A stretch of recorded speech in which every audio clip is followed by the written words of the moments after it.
ជំរាបសួរអ្នកម៉ាក់ទាំងអស់គ្នាថ្ងៃនេះខ្ញុំលើកយកអាហារមួយប្រភេទមកបង្ហាញមុនដំបូងហ្នឹងយើងត្រូវបើកភ្លើងហើយយកខ្ញុំបានយកប្រេងអូលីវបន្តិចហ្នឹងចាក់ចូលក្នុងឆ្នាំងដើម្បីឲ្យស៊ុបរបស់យើងវាទន់ហើយបន្ទាប់មកទៀតហ្នឹង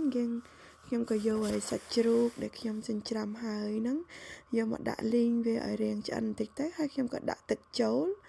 បន្ទាប់មកទៀតខ្ញុំក៏យកបន្លែដែលខ្ញុំបានត្រៀមហើយហ្នឹង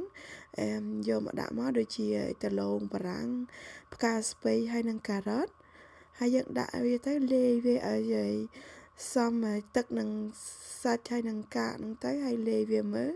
ហើយរៀងពេលវារៀងឆ្អិនល្មមហើយឆ្អិនហើយខ្ញុំក៏យកវាទៅដាក់ក្នុងម៉ាស៊ីនទឹកក្លុកយើងហ្នឹង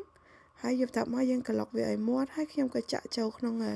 ប្រអប់កំគីឡូអីយើងដាក់ទុកឲ្យកូនយើងព្រោះអីយើងញ៉ាំអត់អស់អញ្ចឹងអរគុណសម្រាប់ការតាមដានអរគុណ